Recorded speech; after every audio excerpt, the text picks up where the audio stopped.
Partageons ensemble un instant gourmand avec au sommaire de ce numéro, une balade tout là-haut dans les estives, pour en savoir plus sur la production du fromage pur brebis Pyrénées. Les conseils de Laetitia Gabory, meilleure ouvrier de France fromager. Mais avant, direction la cuisine du restaurant Arambide à Saint-Jean-Pied-de-Port pour une recette très originale.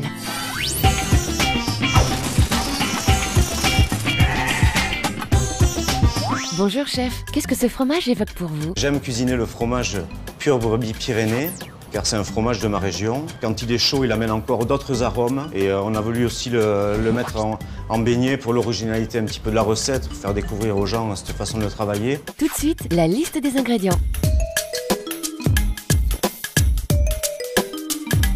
Alors nous allons commencer par réaliser une béchamel avec du lait et un petit peu de maïzena.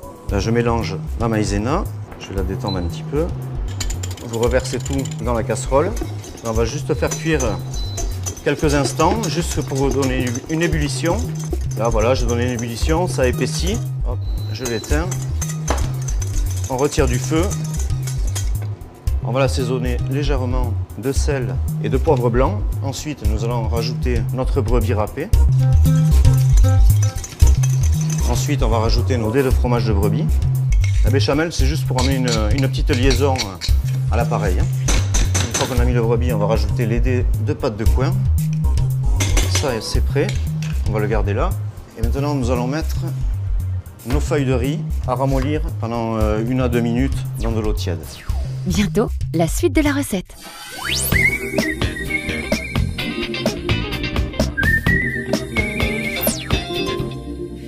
Prenons maintenant les routes escarpées des Pyrénées. Direction la ferme de Jean-Claude Iribarren, berger et producteur de lait de brebis. Notre mission, percer les secrets de fabrication du fromage pur brebis Pyrénées. Les brebis agnellent au mois de novembre. Et ensuite, les agneaux sont vendus décembre, courant décembre, pour Noël. Ensuite, la traite vers le 10-15 décembre. Et la traite se déroule jusqu'au mois de juin, fin juin. Début juin, il y a la lutte des brebis, c'est-à-dire la reproduction des brebis. En juillet, fin juin, début juillet, elles vont à la montagne. Donc en estive, nous profitons pour faire des fourrages, des fenaisons. Donc tous les matins, quand même, on va les surveiller en estive. Et on sépare les troupeaux les uns des autres. Et puis elles redescendent au mois d'octobre. Et le cycle recommence en novembre, elles agnellent, voilà. C'est à peu près, grosso modo, le cycle de la brebis.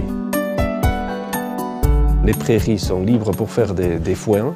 Nous récoltons ces fourrages-là qui nous permettent ensuite d'avoir un lait de meilleure qualité parce que les fourrages, on les fait nous-mêmes, on sait dans quelles conditions ces fourrages sont récoltés. Et donc, voilà, la brebis ensuite mange ces fourrages-là.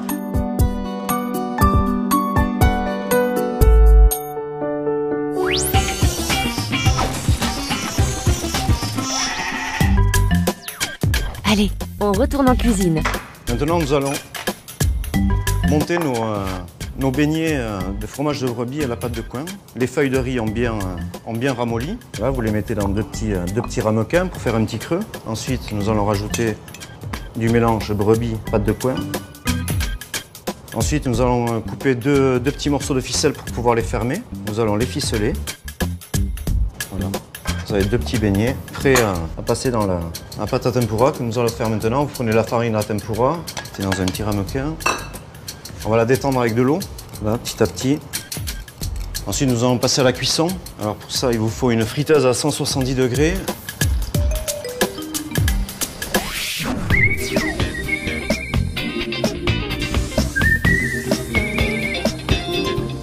En attendant la suite de la recette, qui de mieux qu'un meilleur ouvrier de France fromager, en la personne de la ravissante Laetitia Gabory, pour nous dévoiler les particularités d'un sacré fromage nommé pur brebis Pyrénées. Donc ici, vous avez des fromages typiquement basques et ensuite, vous avez des fromages typiquement béarnais. Donc déjà, on a ces 2 caractéristiques. La forme fait qu'on a des affinages différents, donc des goûts et des pâtes différentes.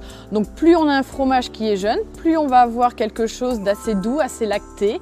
Plus on part en affinage, plus on va sur des plus vieux fromages, plus la pâte va être plus sèche, plus ferme, plus dense.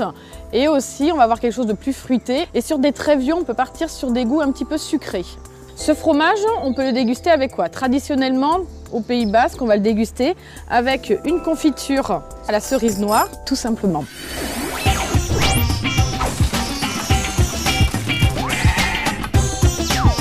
À vous, chef. En même temps, je vais les retirer. Hop. On le débarrasse sur un papier absorbant pour absorber le trop de graisse de la friteuse. On les sale un petit peu quand même, à la sortie. Là, on va laisser reposer le temps qu'on commence à dresser les assiettes. Nous allons décorer avec quelques petites fleurs de ciboulette et des fleurs de bourrache. Bon appétit. Merci pour ces purs moments gourmands. À bientôt.